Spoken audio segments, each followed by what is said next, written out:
Kita kembali ke informasi makan bergizi gratis. Dan untuk mengelaborasi lebih lanjut terkait dampak dari program makan bergizi gratis, sudah bergabung melalui sambungan virtual Deputi Bidang Pembangunan Manusia, Masyarakat dan Kebudayaan Bapanas, Amih Muhaimaidi.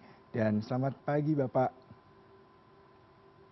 Ya, selamat pagi menjelang siang Selamat ya untuk Pak. seluruh pemerintah CNN Indonesia. Ya Bapak, kita bicara mengenai pemerintah yang memastikan bahwa program makan bergizi gratis ini akan berjalan dan memang akan memberikan dampak cukup positif bagi peningkatan kemampuan intelektual, gizi bagi anak-anak terutama yang memang mereka selama ini terkendala akibat kondisi ekonomi keluarga mereka. Nah, sejauh ini bagaimana bisa memastikan bahwasanya program ini akan tepat sasaran dan benar-benar menjangkau kelompok masyarakat yang paling membutuhkan, terutama kalau kita bicara mengenai anak-anak tidak mampu, dari keluarga yang tidak mampu, kemudian masyarakat rentan, dan dari daerah terpencil, Pak.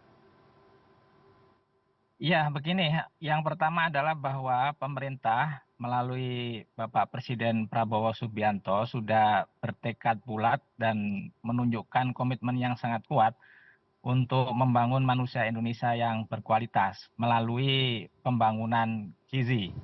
Jadi perbaikan gizi bagi anak-anak Indonesia dimulai dari anak usia sekolah, termasuk yang di madrasah dan pesantren, dan juga mencakup ibu hamil, ibu menyusui, dan balita. Karena itu mereka adalah kelompok sasaran utama yang nanti akan menerima manfaat bagi program makan bergizi gratis ini. Karena program ini memang secara khusus dirancang dan berdasarkan pada berbagai macam studi ilmiah itu punya dampak yang sangat luar biasa dan positif. Pertama adalah pada peningkatan kualitas kesehatan anak-anak Indonesia.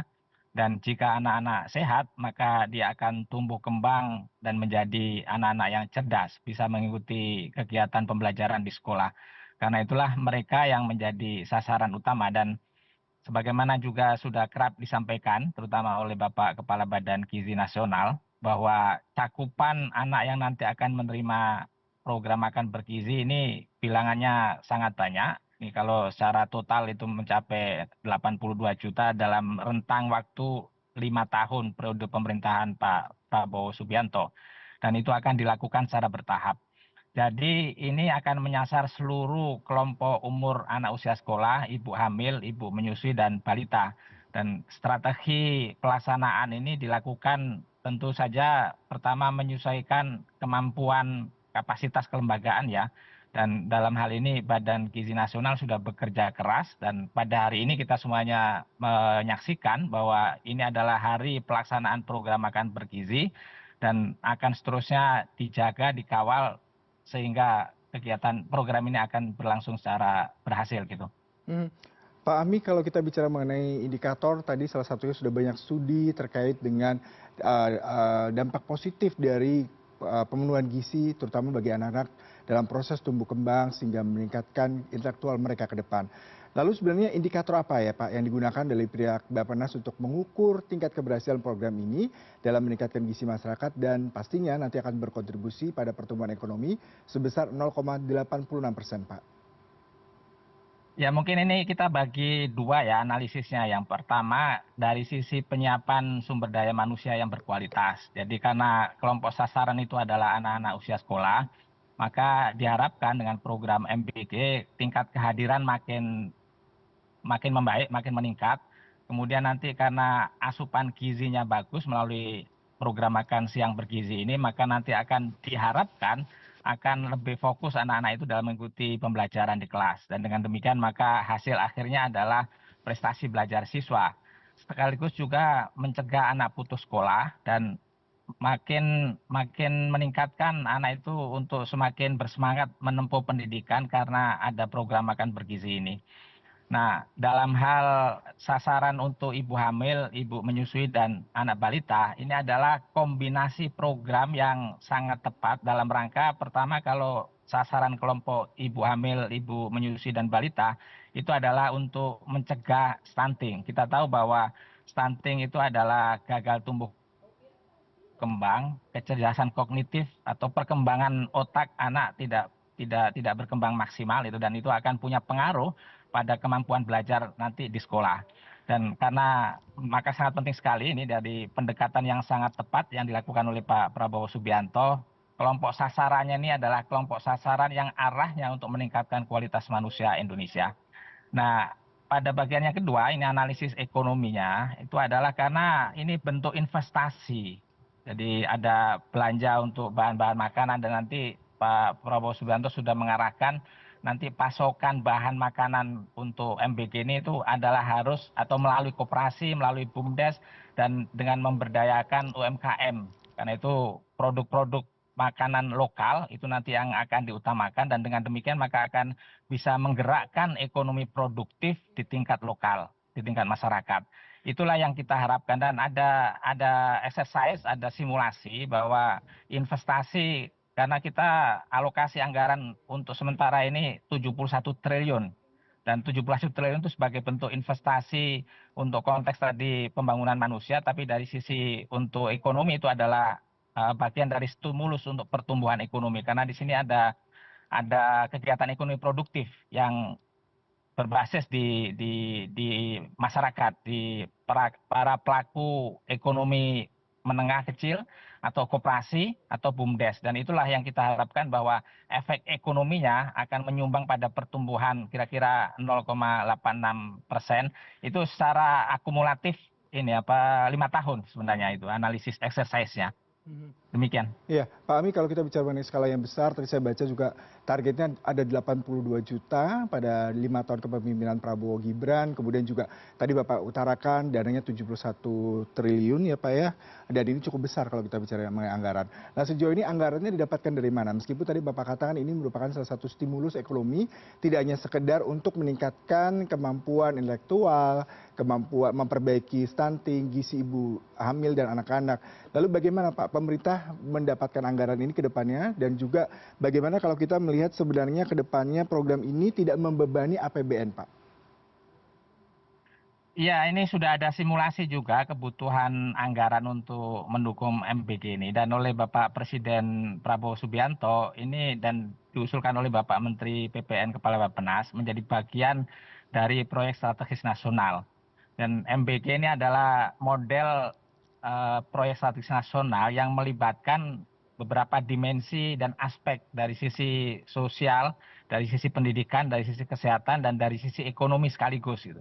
Nah, kami dari pemerintah memang sudah menghitung kira-kira kebutuhan setidaknya dalam 5 tahun ke depan, satu periode pemerintahan Pak Prabowo Subianto, itu dipastikan tersedia. Dan kita sudah memulai, dan ini kita sudah menunjukkan komitmen bahwa untuk di tahun pertama, tahun 2025, teralokasi sejumlah 71 triliun itu. Dan itu nanti akan dijaga karena kita kan sekaligus ini melakukan observasi kemampuan mengeksekusi anggaran yang demikian besar dan karena itu kelembagaan satuan pelayanan untuk penyediaan gizi ini, perbaikan gizi ini, penyiapan gizi ini itu betul-betul bisa dieksekusi oleh Badan Gizi Nasional di seluruh Indonesia yang sekarang kita sudah nyatakan sudah menjangkau setidaknya 26 provinsi. Dan itu nanti akan kita sekaligus mengetahui kebutuhan secara bertahap itu pasti akan meningkat dan nanti akan kita cek pos-pos anggaran mana saja yang memungkinkan bagi kita untuk melakukan perhitungan ulang dan memenuhi program strategis, program quick wins, ini hasil cepat yang salah satu yang nanti akan menjadi unggulan dari Bapak Presiden Prabowo Subianto. Dan kita meyakini betul bahwa tekad beliau dan didukung oleh seluruh aparatur pemerintah untuk melaksanakan program ini secara berhasil dan berkelanjutan. Pak Ami, kalau kita melihat tadi anggaran cukup besar, kemudian juga jangkauannya cukup luas dan jumlah penerima banyak ya, kita mengingat potensi kebocoran bisa saja terjadi, terutama kalau kita bicara mengenai anggaran yang berbasis subsidi atau pemberian gratis. Lalu sejauh ini langkah apa ya Pak yang dilakukan untuk memastikan transparansi pengawasan, kemudian juga akuntabilitas dalam pelaksanaan program ini Pak? Ya, itu sudah menjadi bagian dari proses perencanaan dan juga mitigasi risiko ya yang sudah dilakukan oleh Bappenas dan kemudian juga tentu dalam hal ini dengan mitra BGN dan kami juga melibatkan BPKP itu untuk membantu bagian dari untuk menunjukkan ada akuntabilitas publik. Jadi anggaran yang demikian besar memang pasti akan menjadi sorotan masyarakat dan kita betul-betul meyakini dan juga berkomitmen untuk mengawal pelaksanaan program yang memerlukan anggaran demikian besar itu bisa terjaga dari sisi keterbukaan, dari sisi pelaksanaan program, dari sisi pertanggungjawaban itu bertingkat, dan kami juga sudah ya karena itu melibatkan terutama BPKP, dan nanti kan pelaksanaan anggaran ini akan diaudit pada akhirnya, dan kami ketika rangkaian rapat koordinasi itu sudah mewanti-wanti juga kepada semua pihak dan terutama kepada pelaksana melalui BKN ini bahwa pada akhirnya karena ada proses audit maka harus dijaga ini transparansi dan juga keterbukaan dan akuntabilitas untuk pemanfaatan setiap rupiah dalam program MBG ini. Baik, Pak Ami Humaydi, terima kasih untuk perbincangannya pagi hari ini. Semoga program makan bergizi gratis bisa terlaksana hingga 5 tahun ke depan dan memberikan kontribusi cukup positif bagi peningkatan intelektual, mengatasi stunting, dan juga memberikan stimulus ekonomi bagi pertumbuhan ekonomi negeri ini. Terima kasih Pak untuk perbincangannya Baik, pada pagi hari boleh ini. satu hal yang kami perlu Boleh Bapak? sampaikan ya, Pak. Ini bagian yang sangat penting yang dicanangkan oleh Pak Presiden Prabowo Subianto, dan ini arahnya itu adalah jangka panjang. Jadi beliau bertekad, berkomitmen sepenuhnya untuk menyiapkan anak-anak Indonesia yang sehat, yang cerdas melalui perbaikan gizi. Jadi dalam beberapa tahun terakhir pembangunan gizi menjadi prioritas bagian dari strategi besar untuk menyiapkan SDM unggul dan berdaya saing dalam jangka panjang gitu. Dan ini poin penting yang mudah-mudahan menjadi bagian dari warisan yang berharga, yang milestone penting bagi lompatan kemajuan Indonesia menuju Indonesia Emas tahun 2045. Baik Pak Ami, terima kasih untuk perbincangannya pagi hari ini Pak. Salam sehat selalu. Salam sehat.